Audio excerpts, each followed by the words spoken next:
నమస్తే అందరికీ. నేను మీ మధు. లతా రియాలిటీ యూట్యూబ్ ఛానల్కి స్వాగతం. ఈరోజు ఒక ముఖ్యమైన వీడియో చేయాలనుకుంటున్నాను. ఒక బ్రదర్ లతా రియాలిటీ యూట్యూబ్ ఛానల్కి కామెంట్ చేశారు, అక్క మనకి చాలా ఇంపార్టెంట్గా మన దివ్యాంగులు అవ్వచ్చు, ఫ్యామిలీ మెంబర్స్ అందరికీ ఏపీ మొత్తం కూడా ఇది ఒక శుభవార్త అనాలో ఏమని చెప్పాలి నాకైతే తెలియదు, కానీ ఏపీ ఫ్యామిలీ బెనిఫిట్ కార్డు, ఈ కార్డు గురించి డీటెయిల్గా కొంచెం చెప్పక్క అని కామెంట్ చేశారు. తప్పకుండా తమ్ముడు, నీ ఒక్కళ్ళకే కాదు, మన ఎంటైర్ దివ్యాంగుల ఫ్యామిలీ ప్లస్ మన ఆంధ్రప్రదేశ్ మొత్తము ఈ సర్వే జరగబోతుందండి. ఈరోజు 15వ తేదీ జరుగుతూ ఉంది. ఇట్లాగే ఈ కార్డు ఎందుకు తీసుకొస్తున్నారు, ఈ కార్డు వల్ల ఉపయోగాలు ఏమిటి, ఈ కార్డు సర్వే ఎవరు చేస్తారు, సర్వేలో ఏమడుగుతారు, మరి ఈ కార్డు యొక్క ముఖ్యమైన ఉద్దేశం ఏమిటి, ఈ ఏపీ ఫ్యామిలీ బెనిఫిట్ కార్డు తీసుకోవడం వల్ల కలిగే లాభాలు ఏమైనా ఉన్నాయా మన దివ్యాంగులకి, ఇలాంటి విషయాలన్నీ మీతో షేర్ చేసుకోబోయే ముందు ప్లీజ్ ఫ్రెండ్స్, మన లతా రియాలిటీ యూట్యూబ్ ఛానల్ని ఫస్ట్ టైం ఎవరైనా చూస్తున్నారా, ప్లీజ్ ఒక లైక్ చేయండి, హైప్ చేయండి ఫ్రెండ్స్. ఎవరికైనా మన వీడియోస్ని షేర్ చేయండి, సబ్స్క్రైబ్ చేసుకొని పక్కనే ఉన్న బెల్ ఐకాన్ని ఆన్లో పెట్టుకోండి. నేను చేసే ప్రతి వీడియో మీ దాకా వస్తుందన్నమాట. ఈ రకంగా మన దివ్యాంగులందరికీ మేలు జరుగుతుంది. ఏదో నాకు తెలిసినవన్నీ మీతో షేర్ చేసుకుంటాను కదండి, ఆ రకంగా అనమాట. మరి ఏపీ ఫ్యామిలీ బెనిఫిట్ కార్డు యొక్క ప్రతి కుటుంబం అర్హత స్పష్టంగా గుర్తించడానికి వీళ్ళు డోర్ టు డోర్ వస్తారంటండి. ఈ రోజు నుంచి మొదలవుతుంది. ప్రతి ఇంటి దగ్గరికి వచ్చి గ్రామ వార్డు సచివాలయం సిబ్బంది, ఫీల్డ్ మెంబర్స్ వచ్చి మీ స్థితిగతులేంటి మెయిన్ చూడండి. ఇప్పుడు దాకా నేను చెప్పాలో చెప్పకూడదో నాకైతే తెలీదు, నా మనసుకు అనిపిస్తుంది. దివ్యాంగుల్ని రీవెరిఫికేషన్ పేరుతో దొంగ ఓట్లు ఉండయి అని చెప్పేసి 1,34,000 పింఛన్లని రోడ్డు పాలు చేసి మన దివ్యాంగులందరినీ ఏడిపిస్తున్నారు. ఈ రకంగా పెన్షన్లంతా కోత కోసి సదరం సర్టిఫికేట్లో ఉన్న పర్సంటేజ్ని కూడా తగ్గించేసి రోడ్డు మీదకి తీసుకొచ్చారు. ఇంకా 2 లక్షలకు పైగా వెరిఫికేషన్ జరగాల్సింది ఉంది. అది అట్లా ఉండంగానే ఇప్పుడు ఏపీ ఫ్యామిలీ బెనిఫిట్ కార్డ్ అని సర్వేకి వచ్చేస్తున్నారు. ఇది ఎటు దారి తీస్తుందో తెలియదు, మంచే జరగాలని మనస్ఫూర్తిగా కోరుకుంటున్నాను నేనైతే. ప్రతి కుటుంబం అర్హత స్పష్టంగా గుర్తించడానికి మన ఫ్యామిలీలో ఎవరున్నారు, వాళ్ళ స్థితిగతులు ఏంటి, అవన్నీ తెలుసుకోవడానికి, నకిలీ లబ్ధిదారులు తొలగించడానికి, బోగస్ వాళ్ళు కూడా మరి రేషన్ కార్డు బాగా డబ్బున్నోళ్ళు అందరు ఉంటారు కదండి, కొంచెం డబ్బులు కట్టి తీసుకున్న వాళ్ళు, వాళ్ళ విషయాలు తెలుసుకోవడానికి కూడానంట. పథకాలు పూర్తిగా అర్హులకే అందించడానికి ఈ కార్డు వల్ల అనమాట. ఇట్ట అన్ని శాఖలకు ఉపయోగపడే ఒకే డేటా ప్లాట్ఫామ్ కోసం మనము ఒక్కొక్కసారి రేషన్ కార్డు, ఆధార్ కార్డు, కుల ధృవీకరణ పత్రం, ఆదాయ ధృవీకరణ పత్రం, ఇట్లా రకరకాలుగా తీసుకెళ్తాం కదా. అవన్నీ ఏం లేకుండా జస్ట్ క్యూఆర్ కోడ్తో స్కాన్ చేసి మన జీవిత చరిత్ర మొత్తం చెప్పేస్తారు. మొదలత తిరుపతిలో ఉంది, ఆమెకి ఏమేమి ఉండయి, ఆమె ఏం లబ్ధి పొందుతుంది, అవన్నీ చదువుతానులేదు నేను చెప్పడం దేనికి. అట్లా అన్ని శాఖలకు ఉపయోగపడే ఒకే ప్లాట్ఫామ్ అనమాట. ఈ మనము ఫోన్పేలకి ఎట్లాగా స్కాన్ చేసేసి డబ్బులు వేసేస్తూ ఉంటాము, అట్టా మన జాతకం మొత్తం ఈ కార్డు స్కాన్ చేసేసి మన జీవిత చరిత్ర మొత్తం చెప్తుంది. ఇక నుంచి ముఖ్య ఉద్దేశం ఏమిటి అంటే, అన్ని పథకాలు ఒకే కార్డులో ఉంటాయి. మీ కుటుంబం ఏ పథకాలు పొందుతుంది, ఇంతవరకు ఎంత లబ్ధి పొందింది, ఓకేనా అన్నది స్పష్టంగా తెలుస్తుంది. డాక్యుమెంట్లు అవసరం తగ్గుతుంది. రకరకాలుగా దాన్ని జిరాక్స్ తీసుకురండి, దీన్ని జిరాక్స్ తీసుకురండి, ఆదాయ సర్టిఫికేట్ తీసుకురండి, ఇన్కమ్ సర్టిఫికేట్ తీసుకురండి, రేషన్ కార్డు జిరాక్స్, అవన్నీ తగ్గుతాయి. ఈ ఒక్క కార్డు ఊపుకుంటా పట్టుకెళ్తే మనకి సరిపోతుంది అనమాట. వాళ్ళే క్యూఆర్ కోడ్ తీసేసి అన్నీ చెప్పేస్తారనమాట.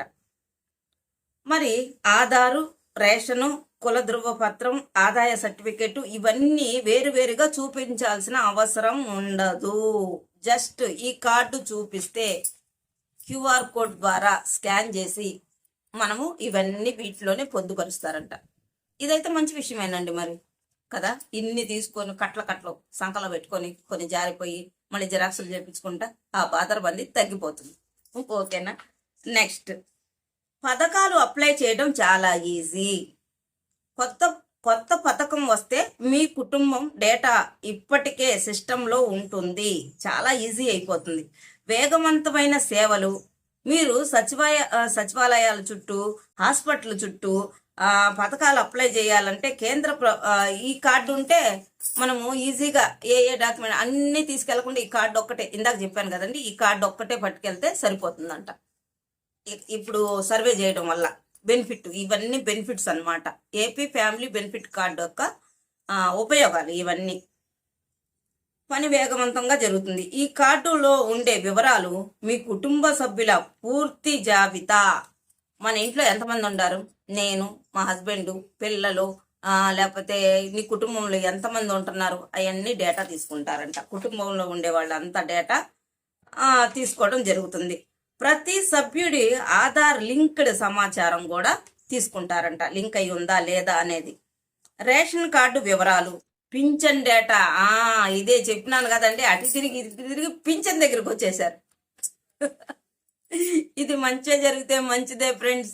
ఈ రకంగా మళ్ళా మన దివ్యాంగులకి ఏమైనా మెలికి పెట్టేసి దీన్ని ఈ రకంగా కూడా తీసేస్తారా? పాపుణ్యం భగవంతుడికి ఎరక. పింఛన్ డేటా, స్కాలర్షిప్ రికార్డులు, ఆరోగ్య సేవలు వివరాలు, కుల ఆదాయ ధృవపత్రాలు, మీరు ఏ ఏ పథకాలు పొంది ఉన్నారు, ప్రభుత్వ పథకాలు, దాని చరిత్ర అంతా బయటికి చేస్తారంట. ఇప్పుడు దాకా మనం ఏమేమి తీసుకున్నామో అవన్నీ. కుటుంబ స్థాయి ఆస్తుల వివరాలు. ఎస్, ఈ పాయింట్ కోసమే నేను ఎదురు చూస్తున్నాను. ఏమండి, లేనోడు లేనిపాడు, ఉన్నోడు వాళ్ళ తల్లిదండ్రులు కుంట భూమో లేదా ఒక జాగో అవన్నీ పెడతారు. వీళ్ళు దివ్యాంగులు వికలాంగులం కదా, ఎట్ట బతుకుతాడు వీడు, బతికేది ఎట్లాగా అని చెప్పి ఏదో కొంచెం ఇచ్చినారనుకోండి, దీనికి మెలుకు పెట్టి మన ఆస్తుల వివరాలు కావాలంట. చూడండి, ఆస్తుల వివరాలు ఉంటే నువ్వు పింఛన్ తీసేస్తావా? ఏమి న్యాయం జరుగుతా ఉందో, ఉండండి ఇంకా చదువుతాను. ఆస్తుల సమాచారం. ఈ సర్వే చాలా కీలకం. అయ్యిందా ఇదండ. మన ఇంటికి వచ్చి నీకేం ఆస్తులు ఉన్నాయి, నువ్వు ఏమేమి పొందుతున్నావు, ఈ ఆస్తుల వివరాలు కూడా అడిగి దీంట్లో పొందుపరుస్తారంట. నీకు ఎంత ఆస్తి ఉంది కదా, మెమ్మోళ్ళు ఇచ్చారు కదా, ఏం చేసుకుంటావు నువ్వు, కాబట్టి నీకు పింఛన్ వద్దులే. మేము బై బర్త్ దివ్యాంగులం, పుట్టుకతోనే దివ్యాంగులం. చాలా మందికి ఉండవు, కొంతమందికి ఇస్తారు, తీసేస్తారా? ఏం జరగబోతుందో చూద్దాం, ఉండండి. భవిష్యత్తు పథకాలు ఈ అర్హత నిర్ణయిస్తాయి. ఈ సర్వే ముఖ్యమైన తేదీలు చెప్పాను కదండి. ప్రారంభం డిసెంబర్ 15, 12వ తారీఖు 2025 నుంచి, ఈ రోజు నుంచి మొదలు. ముగింపు జనవరి 12, 2026తో ముగిచ్చేస్తారంట. సచివాలయం వాళ్ళే వస్తారులేండి నెలకి. ఎవరు సర్వే చేస్తారు? గ్రామ వార్డు సిబ్బంది వాళ్ళు వచ్చి సర్వే చేస్తారు. ఎవరికి ఈ సర్వే జరుగుతుంది? ఏపీ మొత్తం అండి, పట్టణాల్లో లేదు, గ్రామాల్లో లేదు, అందరికీ సర్వే చేసి పరేసి క్యూఆర్ కోడ్తో ఇచ్చేస్తారు. చూడండి, సర్వే ఎలా చేస్తారు, ఇది కూడా ఇంపార్టెంట్. ఒక మొబైల్ ఫోన్ తీసుకొస్తారు, దాంట్లో యాప్లో అన్ని అడుగుతూ ఉంటారు, మన జాతకం మొత్తం చెప్పాలి, ఫోటో తీస్తారు. నీకు ఏ బిల్డింగ్ ఉంది, నువ్వు రేకుల షెడ్లో ఉన్నావా, 4 అంతస్తుల బిల్డింగ్లో ఉన్నావా, నువ్వు ఎక్కడ ఉన్నావు, నువ్వేమైనా 4 చక్రాల కారు ఉందా నీకు, నువ్వేం బండ్లు ఆడుతున్నావు, నీకేం ఆస్తులు ఉండయి, ఇట్లా చిత్రగుప్తుడి చెట్ట అంతా దీంట్లో రాసేసి పొందుపరిచి ఒక చిన్న కార్డు ఇస్తారు, చేతిలో పట్టేంత కార్డు. ఈ కార్డులో మన జాతకం, మన జీవితం, మన భవిష్యత్తు అంతా ఉంటుంది. ఇది ఎటు దారి తీస్తుందో కానీ మంచి జరిగితే మంచిదే, ఓకేనా. అట్లాగే ఒక తమ్ముడు కామెంట్కి ఇది ఇక్కడతో అయిపోయిందండి. ఏంది, ఏపీ ఫ్యామిలీ బెనిఫిట్ కార్డు గురించి మొత్తం చెప్పేశా, A to Z. ఏం ఉపయోగాలు, ఎవరు దీన్ని సర్వే చేస్తారు, ఎప్పుడు మొదలయ్యిద్ది, దీనివల్ల మనకు ఎవరెవరు వచ్చి ఇది చేస్తారు, మన ఆస్తులు అన్నీ చెప్పేసి అయిపోయిందా. ఇప్పుడు ఒక కామెంట్. ఒక తమ్ముడు, అక్క నేను సదరం సర్టిఫికెట్కి వెళ్ళాను, నాకు వెరిఫికేషన్కి వెళ్ళాను, వెరిఫికేషన్ జరిగింది, బాగానే ఉంది. కానీ 2 సంతకాలే పెట్టారు డాక్టర్ గారు, 3వ సంతకం లేదు. కానీ సర్టిఫికేట్ ఇచ్చేశారు నా చేతికి. దీనివల్ల ప్రాబ్లం కదక్క, 3 కదా సంతకాలు పెట్టాలి అని. సరే, ఈ తమ్ముడు సచివాలయానికి వెళ్ళాడు. నీకు అలా నీదే, మాకు తెలియదు దాని గురించి, మేము ఇవ్వడం వరకే నీకు ఇచ్చేసాము, నీ తిప్పలు నువ్వు పడు అన్నారు. ఇదా అయిందా? ఇంకొక సంతకానికి మనం ఎక్కడికి వెళ్ళాలి? మీకు అంత బిజీగా ఉంటే కొంతమందినే చూసేది. మళ్ళీ మేమంతా ఇప్పుడు 1000 ప్రయాసలు పెట్టుకొని మళ్ళీ ఆ హాస్పిటల్ చుట్టూ ఏ డాక్టర్ చేసినాడో మాకు రీవెరిఫికేషన్, ఆ డాక్టర్ల చుట్టూ కాళ్ళు అరిగిపోయేటట్టు తిరిగి ఇప్పుడు ఇది ఎలిజిబుల్ కాదంటే ఆ తమ్ముడు పరిస్థితి ఏంటి అక్క? దీని గురించి కూడా వీడియోలో చెప్పు. ఓకే తమ్ముడు, తప్పకుండా చెప్తున్నా. నీ ఒక్కడి సమస్య కాదు, చాలా మంది చాలా చోట్ల ఇదే ఫేస్ చేసి ఉంటారు. వాళ్ళందరూ కూడా దీనికి సమాధానం ఎవరు చెప్పాలి? నేను అనుకుంటున్నాను, మనకి ఎక్కడైతే వెరిఫికేషన్ జరిగిన డాక్టర్లు ఉంటారు కదా, వరుసగా ఇంకా చేస్తానే ఉంటారు కదా, అక్కడికి వెళ్ళి ఏదో ఒక డాక్టర్ దగ్గర మన సమస్యను చెప్తే బాగుంటుందని నా అభిప్రాయం. నేను అనుకుంటున్నా, వాళ్ళు డాక్టర్లే కదా, మరి 2 సంతకాలు చేసి 1 సంతకం చేయకపోతే మేము ఎక్కడికి వెళ్ళాలి? ఎవరిని అడగాలి? కాబట్టి ఇది సమస్య. ఒక తమ్ముడు చెప్పిన సమస్య లతా రియాలిటీ యూట్యూబ్ ఛానల్ ద్వారాగా దీన్ని తెలియజేయక్క అని. సరేనండి, ఇది ఏపీ ఫ్యామిలీ బెనిఫిట్ కార్డు యొక్క QR కోడ్ సిస్టము మన ఇళ్ళకి వస్తారు. మనం సిద్ధంగా ఉందాము. పోరాడమే జీవితం. వికలాంగులమైన సకలాంగులమైన ఏం చేసేది లేదు ఇంకా. కానీ మెయిన్ ఎఫెక్ట్ దివ్యాంగుల మీద పడకుండా చూసుకోవాలి మనం. మన దివ్యాంగులు చెప్పాను కదా, ఆస్తుల వివరాల దగ్గరకు వస్తారంట. నువ్వు కారు కొన్నావా, నీ ఆస్తి అంతా, నీకు పొలం ఉందా, నువ్వు ఎక్కడ ఉన్నావు, ఇవన్నీ అడుగుతారా. అడిగి ఈ రకంగా కూడా పింఛన్లు తీసేస్తారో ఏమో మరి. సరే ఫ్రెండ్స్, ఈ రోజుకి ఇది వీడియో. మరొక వీడియోతో నేను మీ ముందుకు వస్తాను. మరి నచ్చితే ప్లీజ్ ఫ్రెండ్స్, నాకు సపోర్ట్ చాలా బాగా చేస్తున్నారు. మీరు చెప్పిన ప్రతిదీ నేను ఒక అక్కలాగా, చెల్లిలాగా, తల్లిలాగా, సహోదరిలాగా ఇంత బాగా అభిమానిస్తున్నందుకు థ్యాంక్ యూ అండి. Thank you so much. Thanks for watching. Thank you అండి. Thank you. మర్చిపోవద్దండి, లైక్, షేర్, సబ్స్క్రైబ్ ప్లీజ్.